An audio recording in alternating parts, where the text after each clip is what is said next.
In the final, desperate years of the Second World War, Adolf Hitler and his generals clung to a single hope, that technology could reverse their fate. They called them the Wunderwaffe, the wonder weapons, projects so advanced, so mysterious, and so dangerous that even today, historians still argue about their secrets. Jet aircraft that could fly faster than sound, rockets capable of striking London in minutes, tanks so massive they were as heavy as a battleship, and secret laboratories where strange experiments whispered of anti-gravity, time travel, and weapons that seemed closer to science fiction than to science fact. But what was real, and what was myth? Tonight, we open the archives of the Third Reich's most terrifying projects, peeling away propaganda, lies, and legends to uncover the truth of Hitler's secret weapons. Before we dive into the machines themselves, we must first understand the world in which these weapons were born. A world where desperation and ambition created the perfect storm for madness. When Adolf Hitler rose to power in 1933, he was fascinated not only with politics and conquest, but with the idea of technology as a tool of destiny. He believed that through sheer innovation, Germany could leap ahead of its enemies and dominate the globe. The Nazi state poured enormous resources into science and engineering. By the late 1930s, German scientists were among the best in the world, pioneering jet propulsion, rocketry, and advanced chemistry. And at first, this obsession seemed to work. Blitzkrieg, the lightning war, was fueled by cutting-edge weapons, fast tanks, coordinated radios, and aircraft that were the envy of the world. But as the war dragged on, and by 1943, Germany faced a nightmare reality. The Allies were closing in. The Soviets were pushing from the east, the British and Americans from the west. German cities were reduced to rubble by relentless bombing. Manpower and resources were running thin. It was in this moment of desperation that Hitler doubled down on the idea of miracle weapons. He became convinced that one or two technological breakthroughs could turn the tide of war completely. To his generals, it was madness. To his engineers, it was both a curse and an opportunity. To the world, it would become one of the most fascinating and terrifying chapters in the history of warfare. The phrase Wunderwaffe was used often in Nazi propaganda. Newspapers and radio broadcasts spoke of superweapons that would soon be unleashed to destroy Germany's enemies. These promises gave hope to a battered population living under bombs, hungry and tired of war. The truth, however, was more complicated. Many projects existed only on paper, wild ideas impossible to build. Others were prototypes, rushed into development, plagued by technical failures. And yet, some were very real. And some of those real projects changed warfare forever. In fact, many of the technologies that shape our world today, jet airliners, intercontinental missiles, even the space race, can trace their roots back to Nazi weapons programs. This is why the Wunderwaffe remains such a powerful story. It is not just about Hitler's last gamble. It is about how close the world came to a future built on nightmares. So how did these projects come to life? In secret bunkers and underground factories, Germany built facilities like Mittelwerk, hidden inside mountains, where slave laborers toiled in horrific conditions to assemble rockets and experimental machines. In remote forests, test flights were launched under strict secrecy. In castles and research centers, scientists debated physics that seemed decades ahead of their time. The SS, under Heinrich Himmler, often controlled these projects. They poured money and manpower into experiments that ranged from brilliant to bizarre. Some scientists pursued genuine breakthroughs, while others chased fantasies and occult theories. Meanwhile, Allied intelligence raced to uncover what was happening.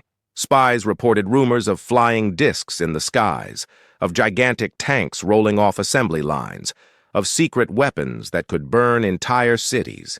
Many of these reports were exaggerated, but not all. And so, as Germany crumbled, Hitler pinned his last hopes on these machines. In the next chapters, we will explore them one by one, the terrifying V-rockets that rained down on London, the jet fighters that could outpace anything in the sky, the flying wing that looked more like a spaceship than an aircraft, and the mysterious weapon known only as Die Glocke, the bell. Were these weapons truly the path to victory, or were they simply the dreams of a dictator slipping into madness? The truth begins with the rocket.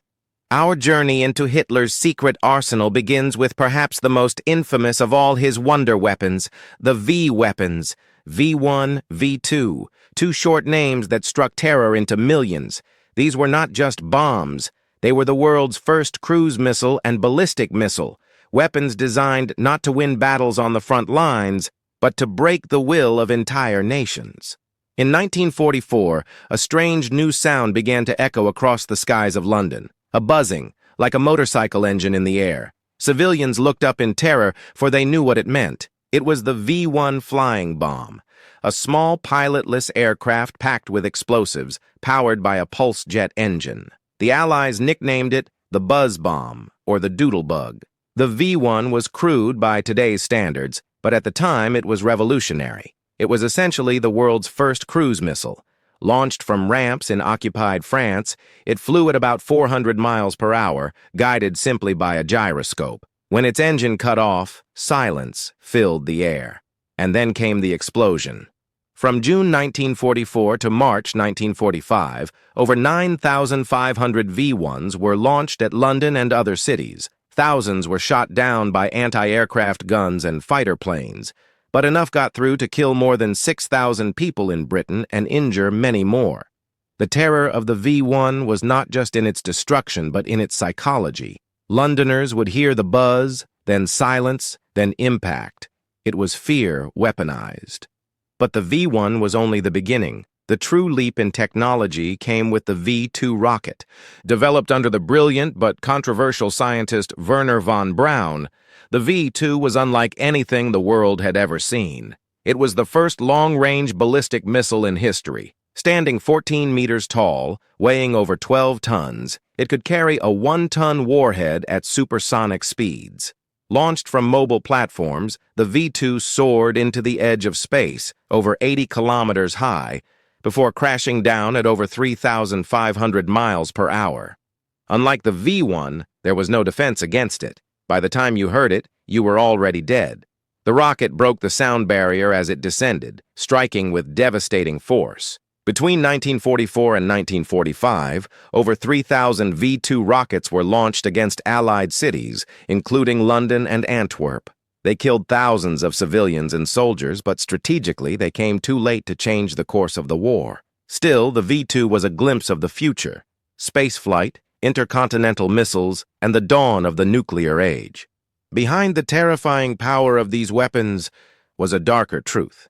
The V1s and V2s were not built in shining factories by willing workers.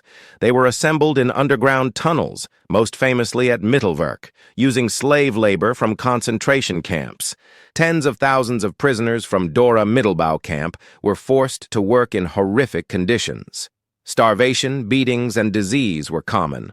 More people died building the V weapons than were killed by their explosions. This is a chilling reminder. Behind every miracle weapon was human suffering on an unimaginable scale. To Hitler, the V weapons were more than military tools. They were propaganda. He believed they could terrify the Allies into surrender. German newspapers called them revenge weapons. They were presented as proof that Germany still had the power to strike back. In reality, the V weapons drained enormous resources. For every rocket built, thousands of soldiers lacked rifles, tanks, or fuel. For every hour spent on development, the front lines grew weaker. And yet, their psychological effect was enormous. Winston Churchill himself admitted the V2 gave him sleepless nights. Civilians never knew when or where the rockets would strike. The idea that death could fall from space at any moment was a weapon in itself. When Germany fell in 1945, the Allies raced to capture the scientists and technology behind the V2. The Americans launched Operation Paperclip, secretly bringing Wernher von Braun and over 1,600 German scientists to the United States. Von Braun would later design the Saturn V rocket that took humans to the moon. The Soviets, too, captured V2 parts and engineers, kickstarting their own missile and space programs. The Cold War arms race, the intercontinental missiles, the race to space, was born from the ashes of Hitler's secret weapons. In this way, the V weapons did change the world. Not by saving the Third Reich, but by shaping the future of warfare and exploration. And so, the story of the V weapons is both terrifying and tragic. The first missiles in human history built on suffering, unleashed too late to win a war, but powerful enough to shape the next one. But Hitler was not finished. While rockets rained from the skies, his engineers were building machines that could dominate the air in another way. Aircraft so advanced, they seemed decades ahead of their time. The world was about to meet the jet fighter. As rockets screamed down on Allied cities, another revolution was taking shape in the skies. For centuries, wars had been decided by soldiers on the ground, but by the 20th century, air power had become king. And in the last years of World War II, Germany unveiled aircraft so advanced that they looked like machines from the future. The Messerschmitt Me 262, the first jet fighter. The first and most famous was the Messerschmitt Me 262. To the Allies, it was a nightmare come true. The world's first operational jet-powered fighter aircraft. With a top speed of nearly 870 kilometers per hour, almost 150 miles per hour faster than the best Allied fighters, the Me 262 could strike like lightning and disappear just as fast. Armed with 430mm cannons and even experimental rockets, it could shred Allied bombers with terrifying ease. Pilots described facing it as like fighting a phantom. One moment, a shadow in the sky. The next, death from nowhere. The Allies feared that if hundreds of these jets had entered combat earlier, they could have changed the course of the air war. But fate and Hitler's own mistakes saved them. Hitler insisted that the Me 262 be redesigned as a blitz bomber rather than just a fighter, delaying its deployment by months. Add to that fuel shortages, Allied bombings of factories, and a lack of trained pilots, and the Me 262 never appeared in numbers large enough to matter. In the end, only about 1,400 Me 262s were built, and far fewer saw combat. But those that did gave the Allies a chilling glimpse of the wars to come. Germany's second major jet project was the Heinkel He 162, nicknamed the Volksjäger, the People's Fighter. By late 1944, Germany was desperate. The He 162 was designed to be cheap, quick to build, and simple enough that even Hitler Youth could fly it. It was made of wood due to metal shortages, with a single jet engine mounted on its back. On paper, it was fast and agile. In reality, it was a death trap. Rushed into service, it suffered from constant technical failures. Engines caught fire, wings snapped.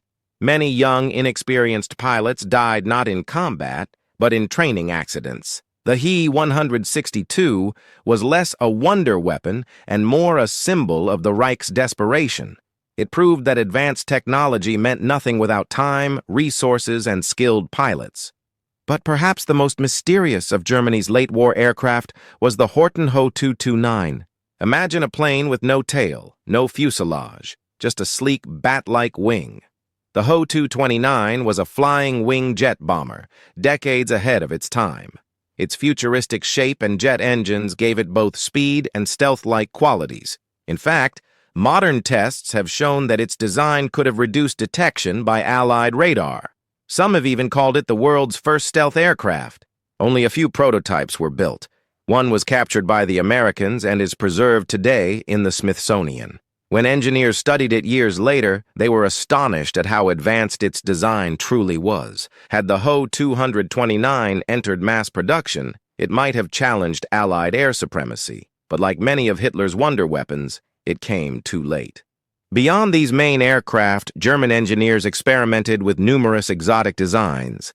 The Messerschmitt Me 163 Comet, a rocket-powered interceptor that could climb faster than any plane in history, but often exploded mid-flight. Jet bombers like the Arado R-234, the world's first operational jet bomber, capable of reconnaissance missions at incredible speed. Projects that existed only as blueprints, vertical takeoff jets, disc-shaped aircraft, and bizarre hybrids that seemed more science fiction than science. The jet fighters of Nazi Germany did not save the Third Reich, but like the V-2 rockets, they shaped the future.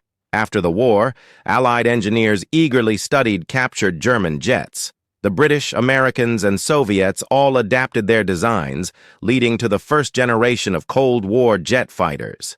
In fact, some aviation historians argue that every modern stealth bomber and fighter traces its lineage back to the experiments of the Luftwaffe's final years. The Me-262 and Ho-229 were not just weapons, they were visions of the future, born in the darkness of war.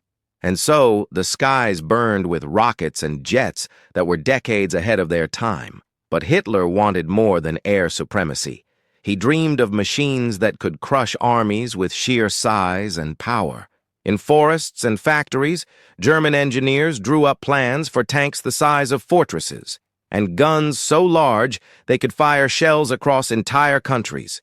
Next, we uncover the monstrous land weapons of the Third Reich, the supertanks and superguns. As rockets rained from the sky and jets roared into battle, Hitler's engineers were also dreaming of monsters that could dominate the battlefield on land. The Third Reich had already terrified the world with its panzer divisions during Blitzkrieg. But now, as defeat loomed, Hitler demanded machines so huge, so powerful, that no enemy could stand against them. The result was a series of designs so extreme they blurred the line between reality and madness. The Panzer VIII Maus, the heaviest tank ever built. The first of these giants was the Panzer VIII Maus. At 188 tons, it was the heaviest tank ever built. So heavy, in fact, that no bridge in Europe could support it. It required special systems just to cross rivers. Armed with a massive 128-millimeter gun and armor so thick it was nearly invincible to Allied weapons, the Maus was meant to be an unstoppable fortress on tracks. And yet, its size was also its weakness. It was painfully slow, guzzled fuel that Germany no longer had, and was impossible to transport. Only 2 prototypes were ever completed, and they never saw real combat. The Maus remains a symbol of Hitler's obsession with size over practicality. Today, one surviving Maus can be seen in a Russian museum, a monument to wasted ambition. But even the Maus looked small compared to Hitler's next dream, the Landkreuzer P-1000 Ratte. The Ratte was a planned, super-heavy tank weighing 1,000 tons. Imagine a warship on land, bristling with naval guns, anti-aircraft weapons, and multiple turrets. It would have been nearly 35 meters long and required a crew of over 40 men. Hitler loved the idea, but his own generals were horrified. The Ratte would have been too heavy for roads, too wide for tunnels, too slow for battle, and a giant target for enemy bombers. It was pure fantasy. The project was eventually canceled by Albert Speer, Hitler's armaments minister. Still, the very fact that such a design was considered shows how detached from reality the Nazi leadership had become in the war's final years.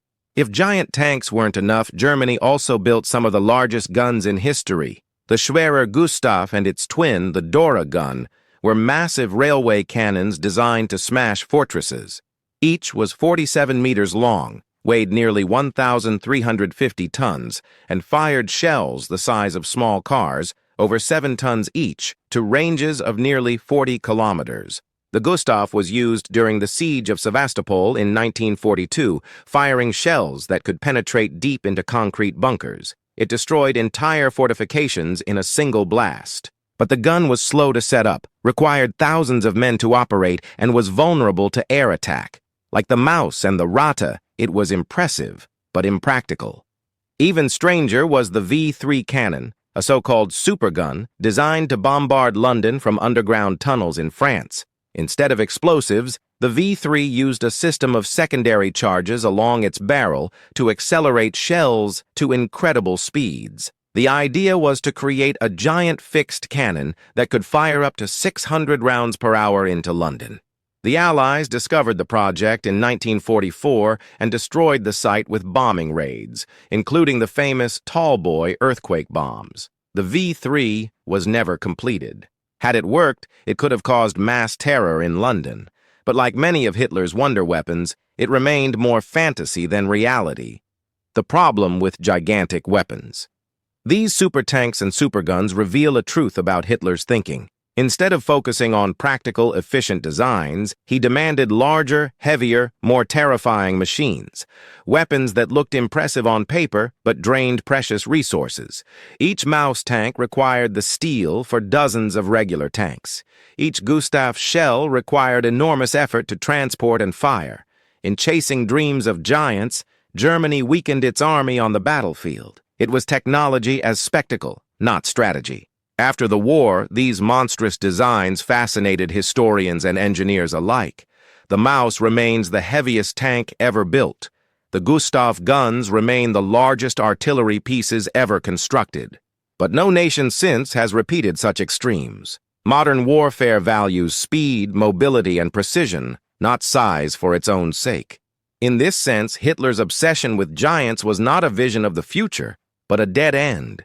And yet, while his tanks and guns were too heavy for the battlefield, his navy dreamed of something equally ambitious: super submarines, aircraft carriers, and sea weapons designed to challenge the oceans themselves. In the next chapter, we leave the forests and battlefields of Europe and descend into the depths of the oceans. There, in secret shipyards, the Third Reich planned a naval war that could have strangled Britain, challenged America, and perhaps even turned the tide. This is the story of Hitler's secret submarines and sea weapons. As Hitler's dream tanks and superguns proved too heavy for the land, his gaze turned to the seas. Germany had once ruled the Atlantic with its wolf packs of U-boats, starving Britain of supplies. But now, Hitler demanded submarines and warships so advanced they could challenge the navies of the world. From silent killers to aircraft carriers that never sailed, these were the secret naval weapons of the Third Reich. Unlike earlier submarines, which had to surface often, the Type 21 was designed to stay submerged for weeks. It had a streamlined hull, silent running engines, and a revolutionary snorkel system that allowed it to take in air without surfacing. Armed with advanced torpedoes and capable of 17 knots underwater, it was far ahead of its time. So advanced that post-war submarines in the US and Soviet Union copied its design. But the Type 21 came too late. Only a handful were ready before Germany surrendered, and none changed the outcome of the war. Yet many historians call it the first true submarine of the modern age. The Type 21 was part of a broader idea, the Electroboot program. Instead of thinking of submarines as surface ships that could dive, Germany wanted subs designed to fight entirely underwater. The Type 23, a smaller coastal version, was also developed. Fast, quiet, and deadly, it could sneak into harbors and strike Allied shipping. A few did see action in 1945, sinking several ships even as Germany collapsed. The Electroboot concept showed what submarines would become in the Cold War: fast, stealthy hunters beneath the waves. But submarines weren't Hitler's only naval dream.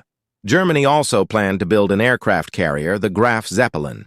Construction began in 1936, and by 1940 the ship was nearly complete. It would have carried dozens of planes, giving Germany the ability to project air power across the seas. Yet the project faced endless delays. Germany lacked naval aviation experience, and Hitler often shifted resources away from the Navy. By 1943, the unfinished carrier was abandoned.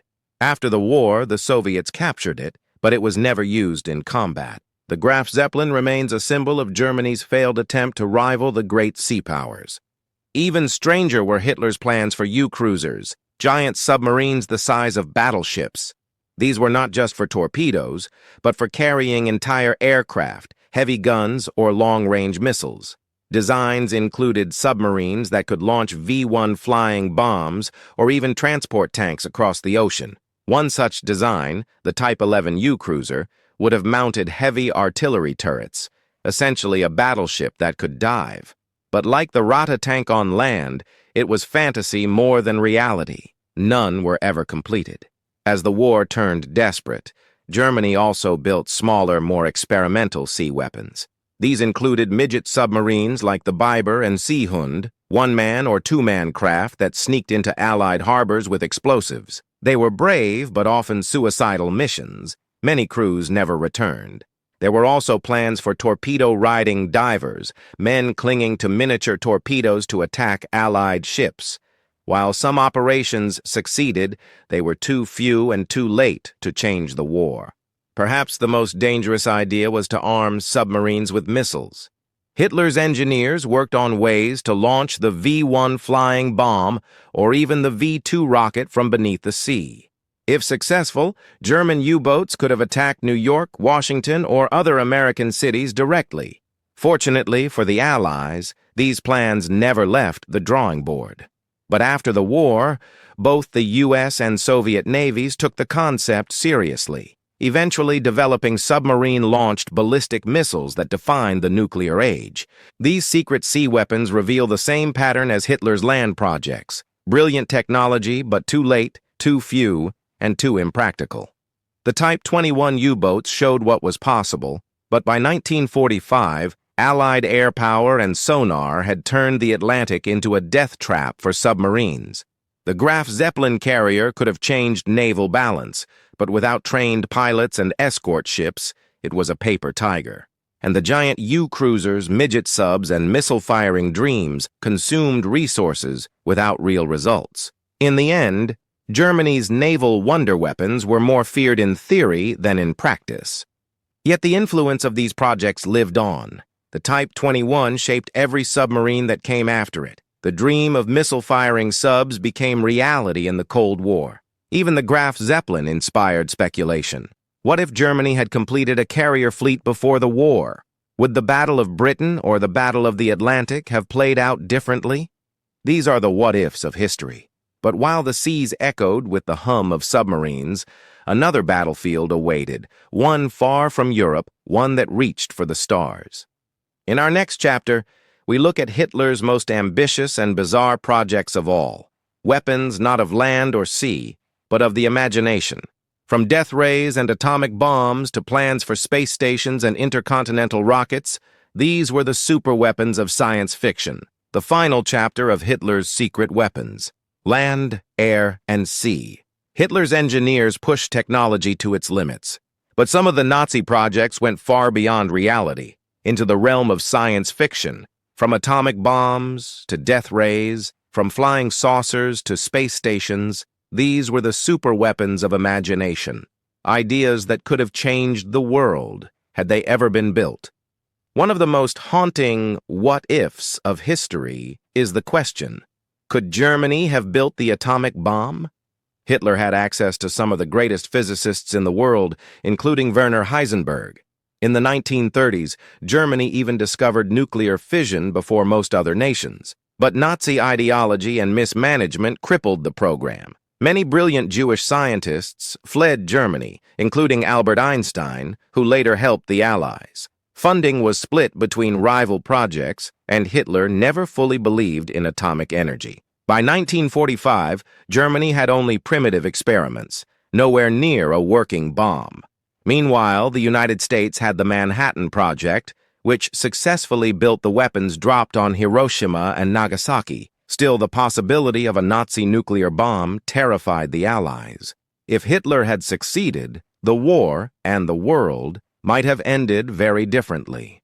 Among the strangest Nazi proposals was the so-called sun gun.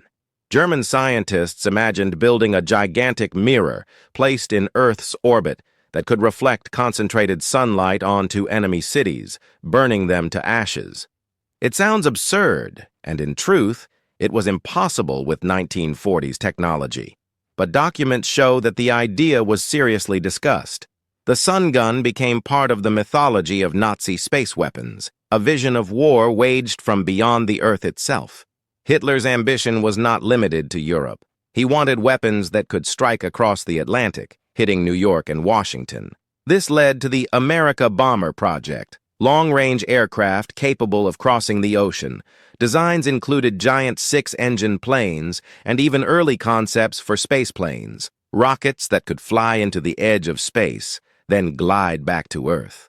One such design by engineer Eugen Sanger proposed a Silverbird orbital bomber that could skip along the atmosphere like a stone on water. In theory, it could drop bombs anywhere in the world. Though never built, these concepts inspired later space programs in the United States and the Soviet Union. No science fiction story is complete without a death ray, and Hitler wanted one too.